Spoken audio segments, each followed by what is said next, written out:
What is up, everybody? Welcome to another episode of Beef of the Week. I am your host. I'm pretty sure you know that because I'm pretty much on every video on my channel. It's Rob here with McDojo Life. I'm super excited for today's guest. He's been a supporter of the page for a long time. He puts out a lot of great content himself, and I have to say I really do enjoy the content that he does put out. Recently had a hip replacement surgery, and it sounds like he's healing pretty well from that. So I'd like to talk more about that. My guest today, Stephan Kesting. Come on in, brother. Let's chit chat. Let's see how it's going. Thank you so much, Rob. I'm super thrilled to be here. And when you said I was a fan of your page and the work that you've been doing, that is an absolute certainty. I think you're doing the Lord's work by exposing this. I mean, frauds is one thing, but magical thinking is another thing that you're exposing. And that's even worse than frauds. I mean, frauds, might have a financial interest, but magical thinking just affects everybody. And so thanks for the work that you do. Dude, thank you for the work. I appreciate you. Well, I appreciate you, brother. But thank you for the work that you do, man. I remember you would put out a video a while back, and it was something that always stuck with me, and it was about bullshit martial arts. If I remember correctly, was it the one where you took old martial arts magazine or book and broke down? Yeah. That was a YouTube video that for a while was my top performing one ever. It was called, the two worst martial arts techniques that would never work, or something like that. And one was from a ninjutsu book, a Chinese ninja book, where I'm a ninja. I'm sneaking through the compound, and I've got a knife, and somebody is there with a gun, and they're like, "Hey, you ninja, stop! Drop your weapon." So I drop the weapon, but I drop the weapon so that the knife is just cantilevered on my foot. And then I stomp down super hard on the part of the knife that's sticking off my foot, and it flies through the air. And the next photo was like the knife sticking in the guy's heart, and you've successfully defeated a sentry who had, I don't know, an AK-47 pointed at your head. So that, I don't think it gets any better than that. I don't think since it's not quite remote chi fighting, I'll call it contact martial arts. I've never seen a more unrealistic contact martial art. Sounds like some straight up Ashita Kim book. Yeah. It wasn't Ashita Kim. It was a Chinese ninja by, some alleged Chinese name. It might have been Ashita Kim writing, not in drag, writing in disguise, writing the pen name of Ashita Kim, which was a pen name for the guy who looked like he worked at the 7-Eleven. Most likely. Most people who write those books really do look like they have worked at a 7-Eleven or still work there. No offense to people who work there, but if you work there, stop writing books about bullshit nonsense martial arts. We'd appreciate that. I'm here for the Slurpee. I'm not here for self-defense, son. Unless it's 3:00 in the morning and you have dealt with some handgun issues, then write the book. I'd read that book. Sure. The countertop at the 7-Eleven would impede that particular technique. If you did have a knife and there was a guy holding a gun at your head, it would be hard to drop the knife on your foot to then fling up into the guy's chest. You got to toss the Slurpee. You hit him with the Slurpee, and then you jump the counter parkour style, and then you ninja judo chop him in the neck. That I'd watch. I'd watch that cam footage all day. But I appreciate you hopping in on the live, and I got to say, I always try to let my guests pick what the topics are that we're going to discuss during the show, the beefs of the week. And so I got to say, I'm really excited about this first one because I am making a stand here. This will be the last time we talk about Dale Brown on Beef of the Week. This is the last one. I will no longer accept it, but I had to do it this time because of something we're going to talk about. So let's go ahead and pull up the tail of the tape. It is Dale Brown versus some random 4-stripe white belt. All right. So it doesn't matter who they are. We're pretty sure it doesn't matter at all. And it really doesn't probably even matter what martial art they do. We're just going to go with jiu-jitsu now because the picture has it. All right. Dale Brown, age 52. He's 5'9". He's roughly 250 plus pounds if I had to guess based off of his shape and height. He is famous for being incompetent. He is literally the international face of incompetence. You're welcome, Internet. Random adult 4-stripe white belt between the ages of 18 to 52, because Dale Brown's 52, roughly between the height of 5'6" to 6'1", weighing roughly about 185 pounds to 250, and also famous for being very incompetent. So let's talk about it a little bit. Who do you think wins, and how does it go down? Well, the this is the first time I've ever talked about Dale Brown. I'm the caboose on every train. About a year from now, I'll produce a Will Smith slap defense video, and people are like, "Who's Will Smith? And did he ever get slapped?" So, well, I think I'm pretty biased here. If it's jiu-jitsu, it's going to be the white belt. He say a 4-stripe white belt. Call it a year and a half in, 2 years in. He will have done way more training against actual pressure than Mr. Dale Brown. Mr. Dale Brown will have been doing his fantasy techniques for an additional 2 years, and the other guy will have actually been training and squishing people and fighting against somebody who does not want to be fought against, or rather, he's going to be trying to choke somebody. He's trying to choke him back. He's going to be trying to arm lock somebody. He's trying to arm lock him back. He's going to be trying to pin somebody who's getting out. And you did also sway it there with the age range. If it's from 18 to 52, you got the advantage of youth. So youth plus experience versus fantasy. I can't see this going any other way than random 4-stripe white belt, mostly incompetent. That's my. What do you say? What say you?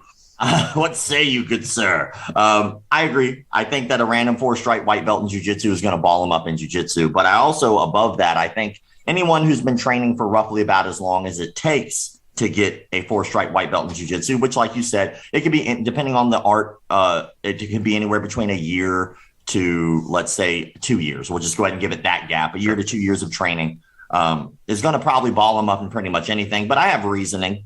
You know, I study frauds. It's what I do full time. I really do deep dives. I try to learn about their curriculum. I try to learn about who they are as people. And when it comes down to it, I think that the biggest issue with his curriculum when it comes to Dale Brown is he's against pressure testing. He's against sparring. It's very difficult to be a good basketball player if you've never played an actual game of basketball. It's very difficult for you to be a good baseball player if you've never played a game of baseball. You can go out to the batting cage all day long and you can knock home runs out of the park. That doesn't mean you're going to be able to perform under pressure, when there's people watching, when there's stress, when there's something to win and lose. And in this case, we're talking about winning and losing your life.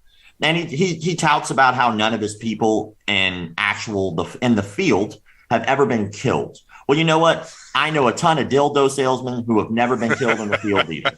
You know a ton of dildo salesmen? You're damn right I do. They know first name basis, and don't even show my credit card anymore. By the way, feel free to check out one of my sponsors, Steve's Dildos and All You Can Eat Chinese Food Emporium. They are great. You go for the dildos, you stay for the egg rolls. But when it comes down to Dale Brown, I have to say, like, there's a lot of contradictory information as well that's put out there. For instance, he's been on multiple interviews speaking out against that type of training, out against MMA training, saying that it's useless because it's not realistic in the street, which is the go-to for any bullshit martial artist. Like, that would never work. I come from the streets. I'm from the hood, son. I know how this is. Like, bitch, you live in Ferndale. You do not. Your facility is not in Detroit. It's in Ferndale, right? By the way, pay your taxes. Anybody who wants to know about that information, it's free. Just go look it up. But when it comes down to when the random 4-stripe white belt, I do think that in jiu-jitsu, obviously, he's going to get balled up. I think Dale Brown might have a slight advantage in maybe a street altercation. The only thing I'm going to give him, I know, but because he's got the puncher's chance. That guy strikes me as somebody who's going to be carrying a taser in one cargo pocket, a knuckle duster in the other, a knife in his ankle pouch, and a small handgun on his other ankle. Now, I think the advantage is his wristwatch. I think the iPad that he carries around on his wrist is a brutal weapon, a little backhand for somebody. But I'm going to agree with you on this one. But you know who else agrees with us? Bas Rutten. Really? Bas Rutten. So he actually released a statement the other day, and I want to go ahead and play that clip right now so we can go ahead and hear what he had to say about Dale Brown. And you can kind of see from the man himself, somebody we all respect. Let's see what he has to say. Guys like that get people killed because they give him a false sense of security. So all this stuff, nonsense that you see from this particular guy, you don't buy any of it.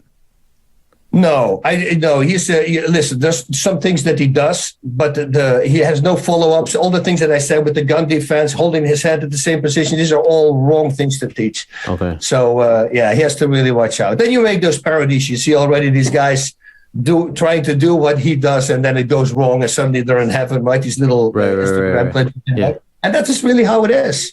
That's really how it is. So, and he mentions a good point. Is like a lot of people are like, well, he's really famous and he's got all these followers. No, people are watching him because he's incompetent. You know, they're not watching him because they can't wait to see what they're going to learn how to defend against. They're people not laughing with you. They're laughing at you. Exactly. Now, again, he's laughing all the way to the bank because even though all these people absolutely hate his guts, he's still making a ton of money off of them online, which I could care less about. My biggest thing is as long as he's not teaching people, he could make all the money he wants. He could have 1 billion followers for all I give a shit. But one thing that I do like about the fact that he's famous is how many people are making parodies of him, but also the fact that he's out there and he's doing collaborations with so many YouTubers now. He's not in his gym as much. And so because of that, it's a little bit still swaying in the direction of not only do people recognize him as internationally incompetent, but also they recognize the fact that he is out there with other YouTubers, not so much there in his studio teaching. And that is what I care about. Not just personal. But have you seen any of the parodies? A couple, but not. I don't have as much time on my hands as you do, or alternately, it's not my full-time job to investigate martial arts frauds, which is the much kinder way of saying that. You were very polite. Yeah. Well, I have to be polite. I'm Canadian and you're American, and that means I apologize that you have a gun. Thug life. Well, I made one. I actually made a parody. Do you ever watch Always Sunny in Philadelphia? I've seen it, yeah. All right, so I want to show you this clip. It's just a parody that I made. Hopefully you enjoy it. It actually got a shit ton of views when I put it out there. And I just couldn't help it. As soon as I saw him do this gun defense, I was like, I got to do a parody of it because it matches up almost word for word with Always Sunny in Philadelphia. And one is a comedy and the other one's being serious. So Herbert, if we can go and pull up that next clip, I'd appreciate that. It's Dale Brown, Always Sunny in Detroit.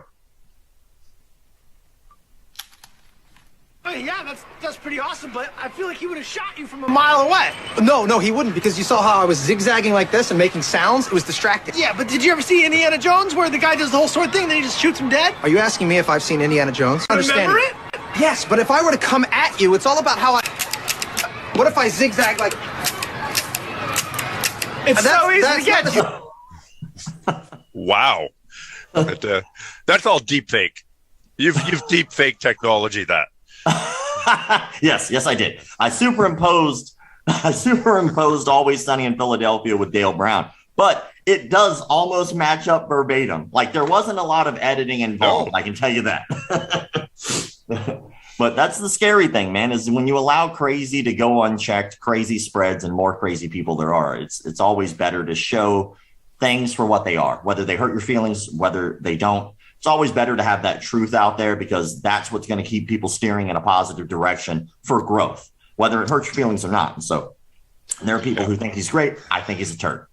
The first step is to not fool yourself, and you are the easiest person to fool. That is, man, that's a good one. I've been getting so many good quotes today. It's awesome. I stole that one. I think that, who does that come from? That comes from a physicist, not Heisenberg. That's Breaking Bad.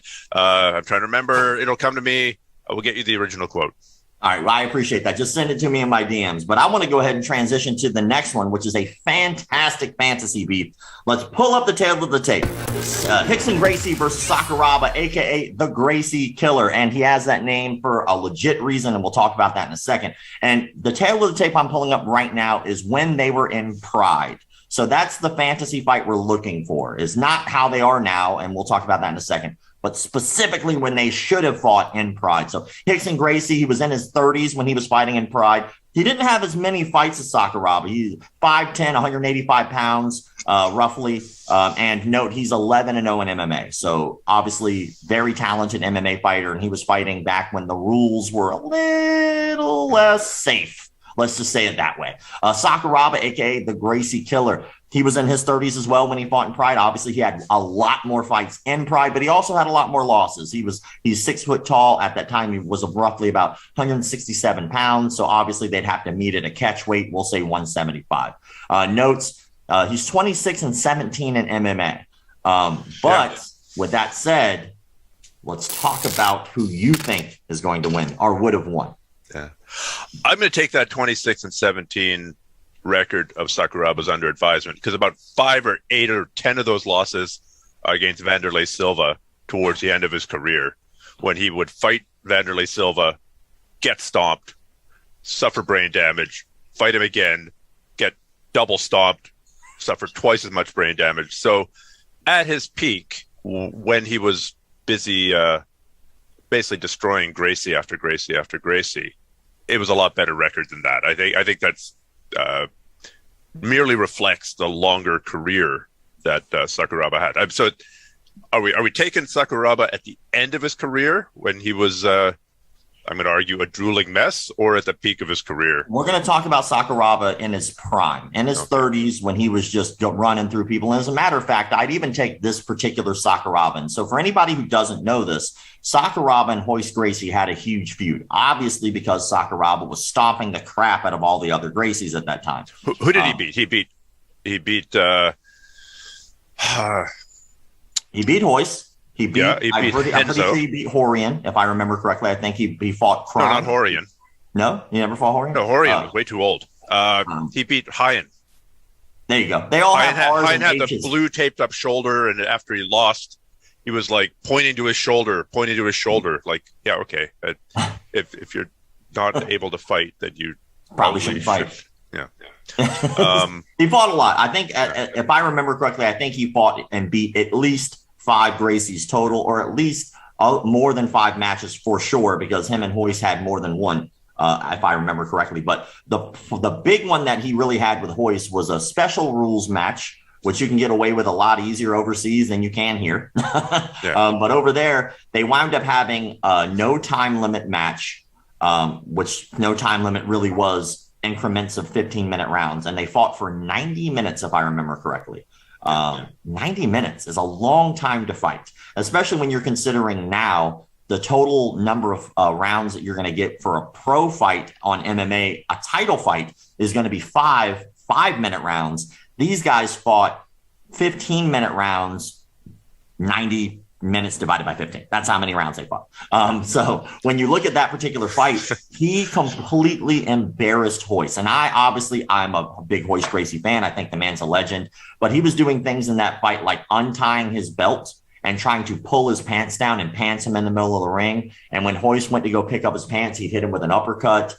He was doing things like grabbing him by his gi pants and then pulling him onto the top of his head on his back, and then raining down bombs and just completely embarrassing Royce at that time. And of course, Royce probably has some of the best resolve I've ever seen when it comes to a fighter. He just refused to admit defeat. I've seen him get his arm broken more than once and just be like, meh, I guess we're still fighting. But Hixson's a different animal. So how do you say, who do you think? Well, I think we also have to, Hixson's a legend in a jiu-jitsu context. For the time, pretty much everybody is unanimous that he was the best. In that generation, and maybe for 2 generations, he was the king of the jiu-jitsu heap. But you got to take that MMA record. His MMA record wasn't against top-tier guys for the most part. It included like beating Yuki Nakai, who was like 115 pounds or whatever it was. So I would say that Sakuraba had way more high-level ring experience than Hixson did. And Sakuraba had the track record of beating Gracie after Gracie after Gracie. His style did seem to be the kryptonite. So I could see this fight going either way. And my betting on somebody is pretty much the kiss of death for them winning. If I had money, when my friends used to fight in MMA, I would bet against them because it was inevitable that whoever I bet for would lose. So I would bet on my friends' opponents, and then my friends would win. So I'm going to bet on Sakuraba, I think, just because of the vastly greater amount of ring expertise or ring experience, and then a seeming, track record of being able to dismantle jiu-jitsu or Gracie jiu-jitsu at the time. But I wouldn't at all be surprised if I was totally wrong about that. I mean, Hixson was at another level. I mean, it's a fantasy beef. I don't actually see it getting finished. I see it going the distance, or maybe a really long, especially if it's super long. If it's one of these unlimited time or 90-minute fights, I could see it going the distance. I could see it going the distance. It was unlimited time. 5 days later, they modified the rules on the fly to allow IV drips. Like, can we take a nap, get some dinner real fast, come back, beat the shit out of each other some more? I see it being a long, bloody fight.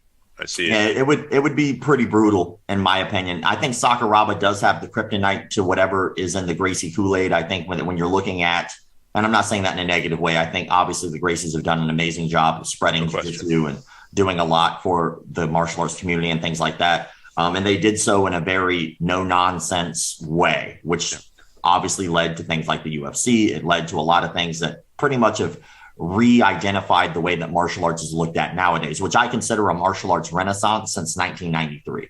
I think since 1993 hit, every martial art had to step up their game in terms of accurate self-defense technique.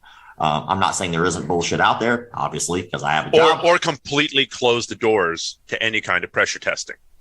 Yes. You have the choice. Either you change what you do, or you just withdraw even further into your, not ivory tower, into your tatami tower, and claim that any kind of pressure testing is going to make you less effective. And by the way, we do chi blasts. So you had the choice. It was a bifurcation.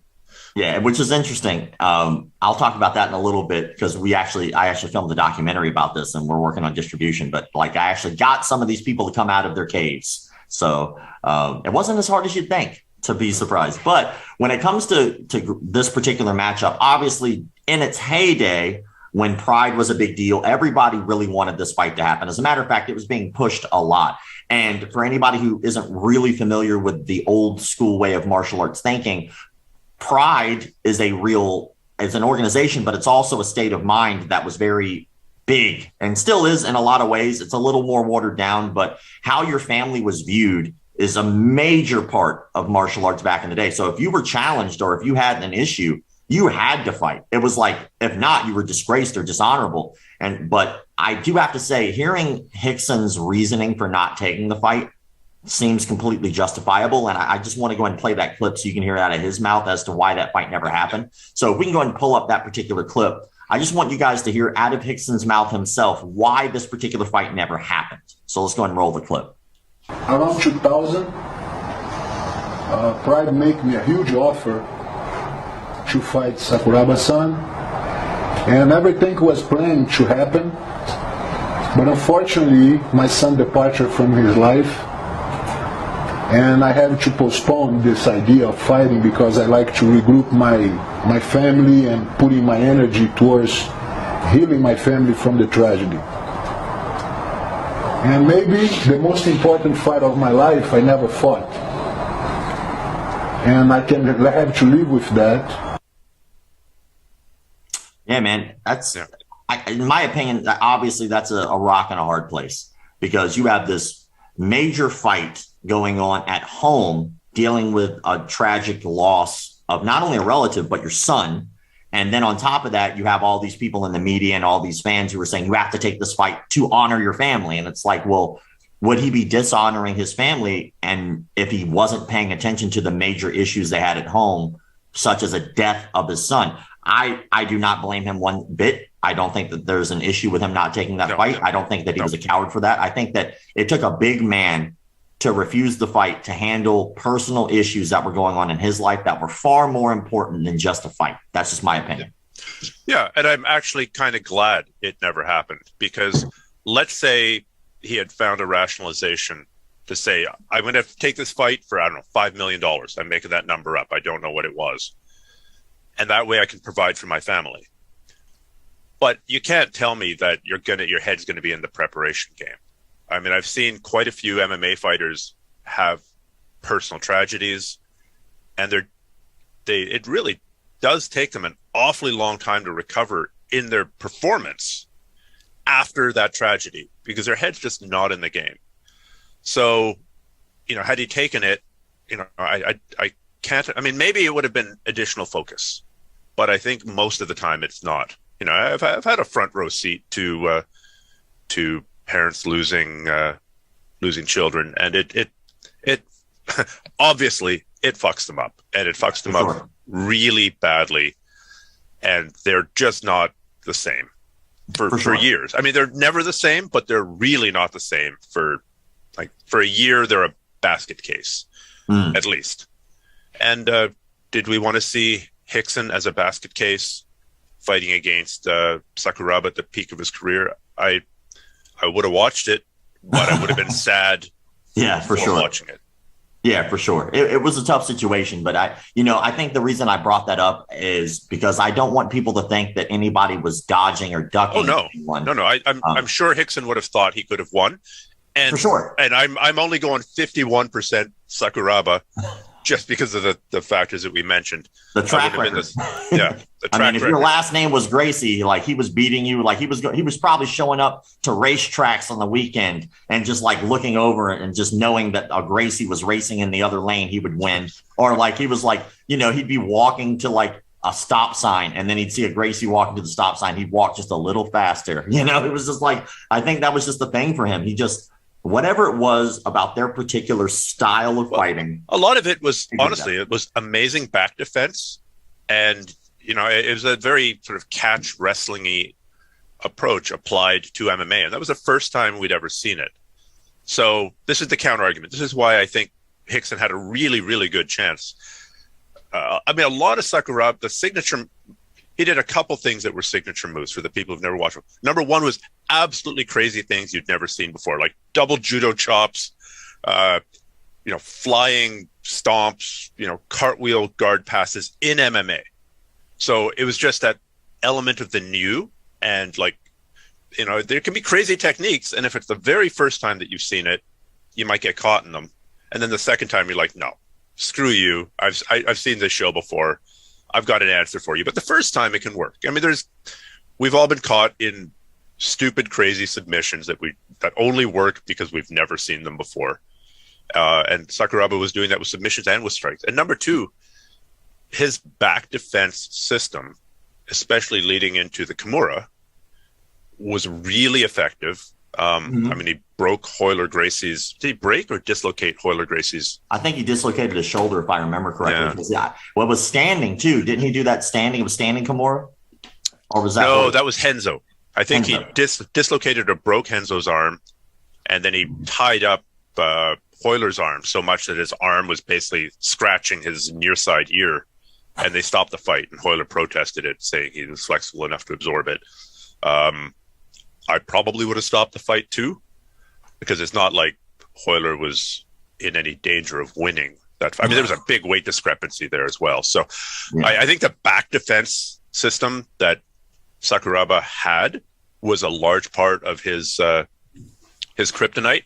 And at the same time, Hixson had a VHS player, and I'm sure was going, here's what I would do. Yeah, for sure. And if he had managed to shut down that aspect of the game and not get caught in some crazy, I'm trying to think of what the next thing is that Sakuraba would have done. And it's really hard to say. Like, I pick the guy up from close guard and then do a running power slam backflip off the ropes. Like, it's not impossible. He could have done it. After seeing him fight Hoist, it was almost like he had a checklist of nonsense that he was going to try in the fight. One of them being trying to pants Hoist. Like, go back and watch that fight. And like they're in a position in the corner where he's slowly untying Hoist's belt, and he's like slowly messing with his gi. And he's like, it's almost like he was doing it obviously as a way to kind of humiliate him. But also it was a really slick way of making the guy think about something else. And it's like, there's a reason people don't really wear the gi in MMA anymore. Like probably not a good idea to have all these grips and things that are available to your opponent. It was a reasonable hypothesis back in 1993.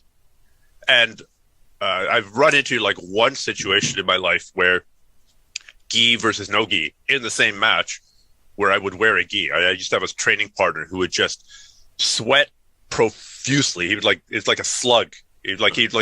Imagine a person who secreted KY jelly out of every pore of his body. So you're wrestling with this guy, and his the way he gets out of every submission, out of every pin, is just by squirming and slithering across the mat. So that would be handy. Maybe they say you are what you eat, so maybe he needs to lay off the KY. Yeah. So against him, I used to wear a gi, and it would just soak up all of his secretions. That sounds like a so superpower. Gross. Yeah, like a weird, gross superpower. Yeah, it's like one of the unknown X-Men. Slugman, Old Slugman. But they did have Lubeman. They had Lubeman in the Watchmen TV show. What? So, yep.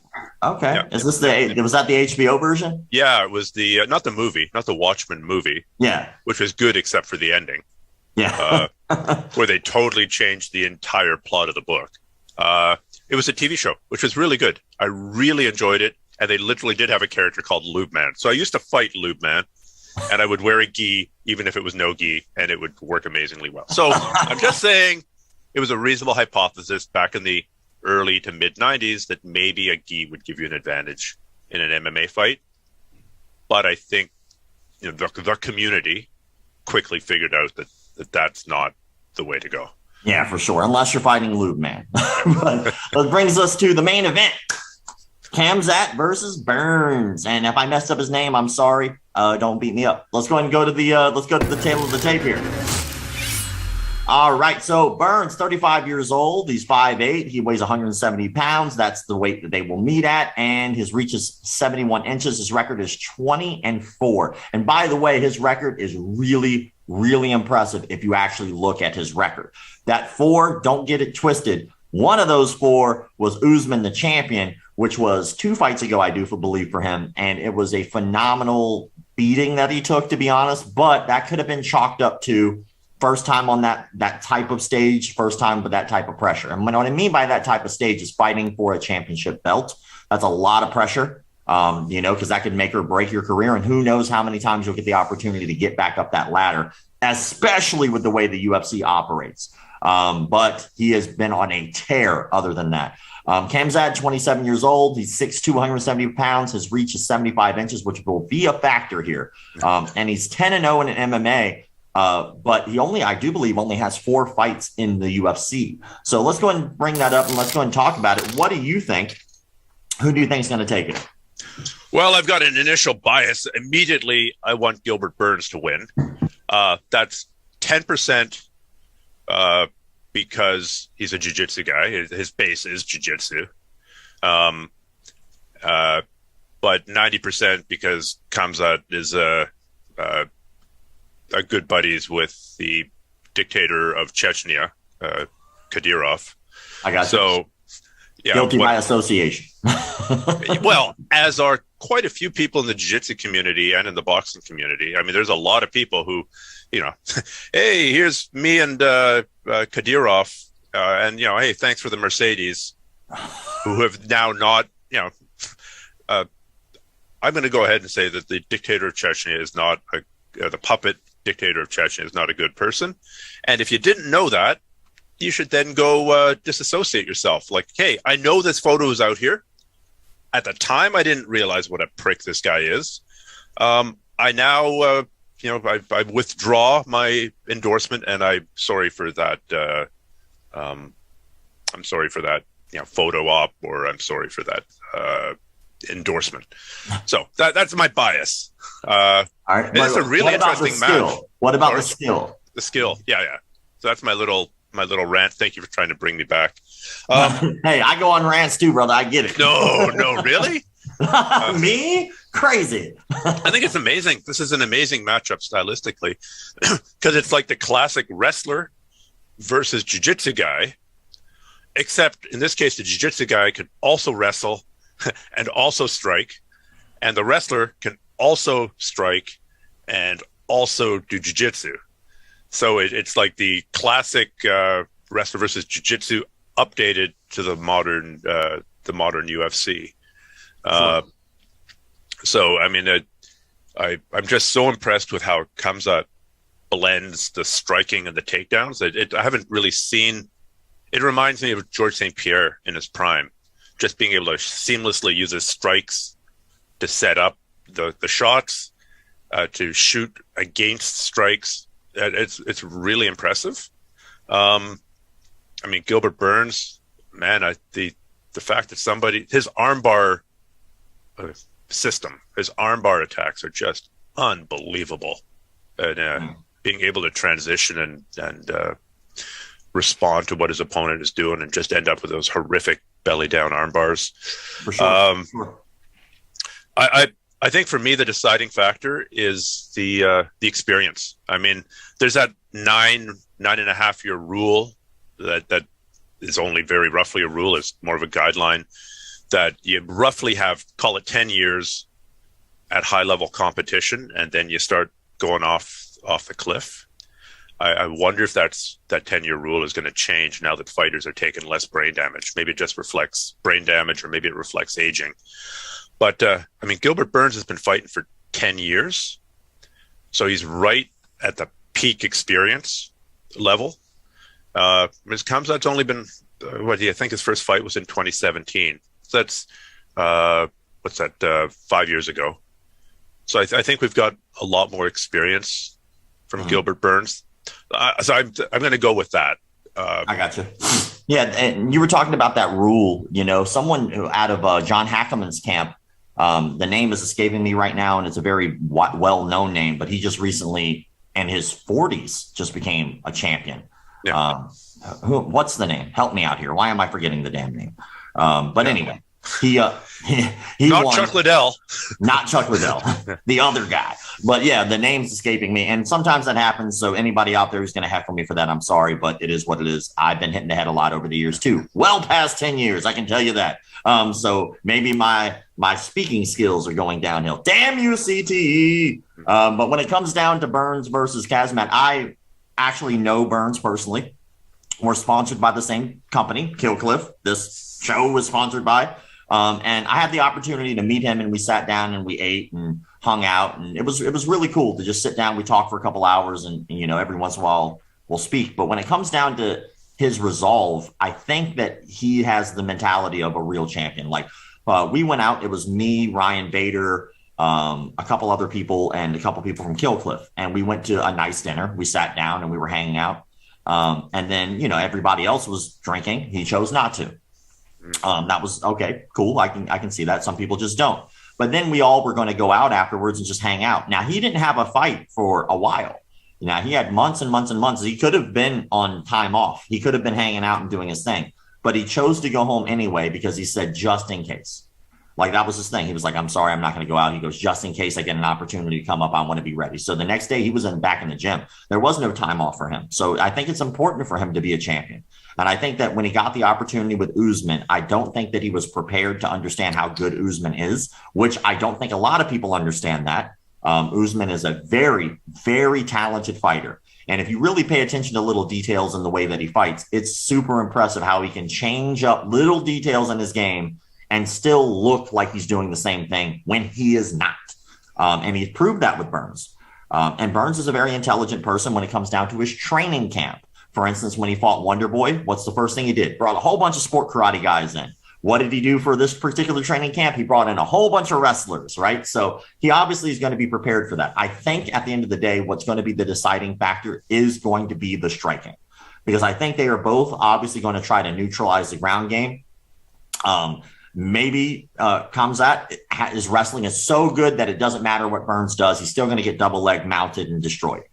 I don't see that happening, but it's a possibility. Maybe Gilbert Burns' jiu-jitsu is so good that he'll be able to work and handle whatever wrestling Khamzat throws at him and still be able to get a submission. So I think that what will happen is they might both be a little more intimidated to take it to the ground.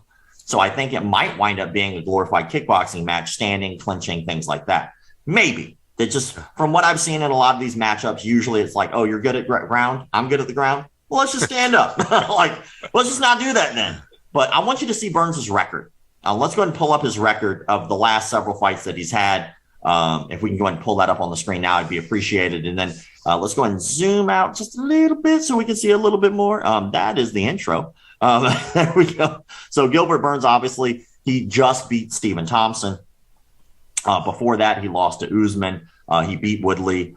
He beat Damian Maia. He beat Gunnar Nelson. All of these people are legitimate as legitimate can be. Him and Stephen Thompson obviously were working on trying to get another title fight. I think, and those are strikes landed in the second column.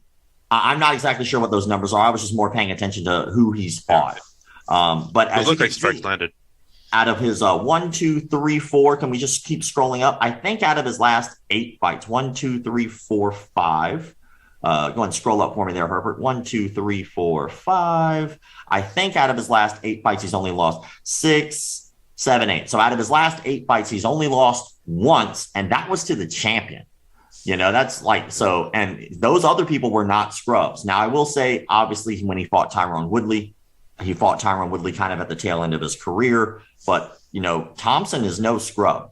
You know, like he has been kind of in that top 10 for a very long time, and he is very talented with a style that most people aren't used to. But if we can pull up the other record as well, that'd be appreciated. I have Khamzat's record as well, and we can kind of see the people that he's fought. Now, obviously, on that other one, we can see that, you know, Gilbert Burns has fought names, like real legitimate names. And if we can zoom out here a little bit, I'd appreciate that as well, so I can just kind of see the rest of the column. Thank you. I appreciate that. But right now on this particular list, I'm not going to lie, I'm not seeing any names that stand out to me as, I mean, maybe some of these guys are top guys, but off the top of my head, I don't know who these people are. You know, like, so that, I think that's something that a lot of people give him a hard time with, is because he is so fresh in his career. It's not his fault. Yeah. But, those are the people that he was given. They were like, yo, fight this guy. He was like, okay. He fought that guy. You know, so I think that's going to be, like you said, the deciding factor at the end of the day is it's youth versus experience. You know, striking, I think, is going to be who's going to win. And my personal opinion, I like Gilbert Burns a lot. I think that he's a phenomenal fighter. I think that if I had to put money on this, though, I really do think that Khamzat might take it. Really? Because I think Gilbert Burns is a pretty good striker for a jiu-jitsu guy. He doesn't have that usual plodding, pushing punches that grapplers do. There's a fast twitch there. I mean, they're more looping punches. So it's kind of like, I don't know if Vitor Belfort took his straight punches and turned them into looping punches. But it's not bad striking for a jiu-jitsu guy. Or do you disagree? No, I think his striking is amazing, but I think that has a lot to do with his camp, too. Like, if you look at Sanford MMA, Sanford has Robbie Lawler, it has Roy McDonald, it has a lot of other amazing names, but those are just the ones that come off the top of my head. And if you look at those guys, I mean, you're looking at high-level strikers. I mean, you're looking at Robbie Lawler, obviously a guy who takes a lot of damage in his fights, but his hands throw. Look at Rory McDonald. And even those guys have fought each other. And what wound up happening was being this one of the top 5 fights I've ever seen, where they just completely destroyed each other for the sake of wanting to win. At that time, they didn't give a shit about who was going to take the money. They cared about who was going to win.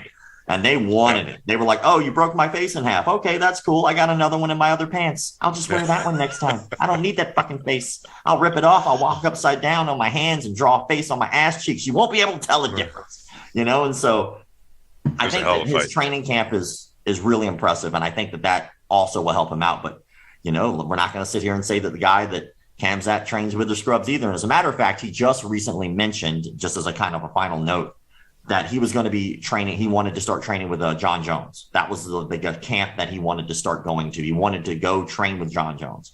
And I don't blame him. John Jones may do a lot of cocaine. He may smack women around. He may do hit and runs on pregnant ladies and go back for the pipe and not check on the woman. But the motherfucker can fight. So, like, he might be a terrible human, but at the same time, there's a lot of people who are terrible humans that can fight really well. And at the end of the day, John Jones is one of those people that can fight really well. And I don't blame him for wanting to fight and train with one of the best, if not the best, which is arguably, he's no matter what anybody says about his personal life, the dude is impressive fighter, scary good.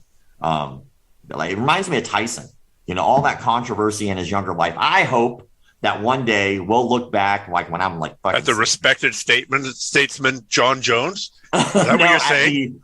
At the wiser, older John Jones, if that happens. Like, look at Tyson now. Like, if you look at Tyson now, you know, he comes off a little bit wiser.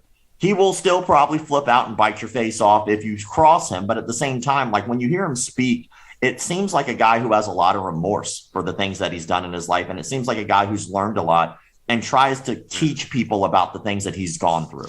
If I only had 4 Tigers worth of money right now, then I could pay my rent.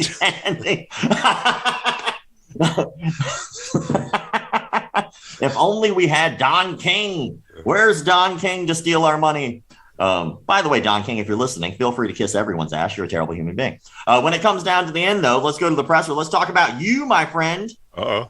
Are you purchasing any Tigers, or you got any plans? What's going on with you, and how can people find out about you, learn about you? What do you have coming up, and all that good stuff? Well, if they've never heard of me before, then I'm all over social media, YouTube channel, Instagram, Twitter. The main site is grapplearts.com.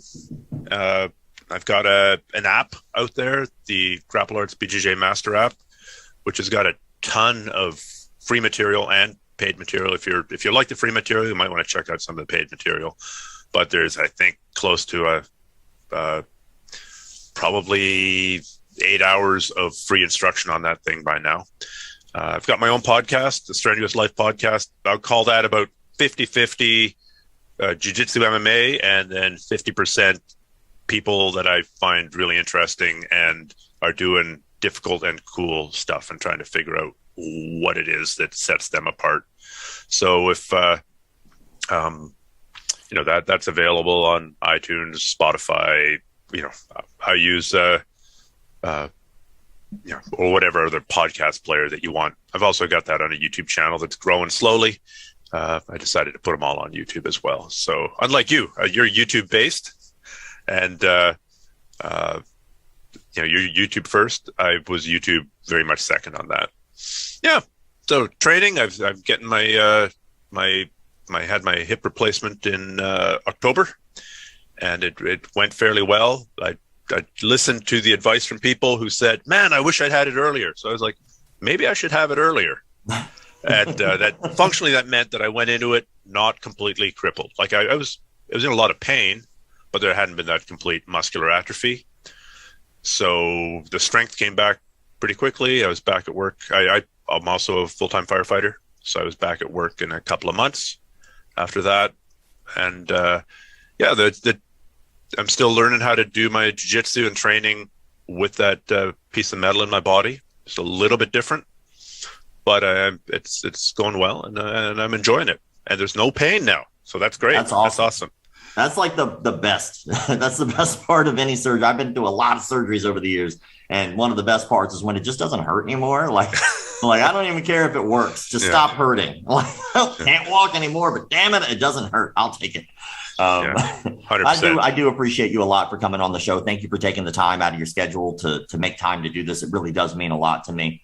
And I definitely suggest anybody out there who definitely wants to get some good jiu-jitsu instructional stuff, go check out Stephan Kesting's stuff. You can catch him. I follow you on Instagram for sure. Anytime you post up, I try to keep up with it, but you're not really an Instagram guy very much. But when it does pop up, I do enjoy it.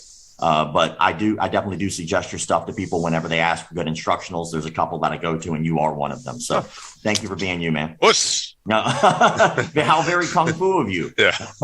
I'll be very Muay Thai back. So thank you. All right, guys. Thank you for checking out the show, and keep the martial arts legit.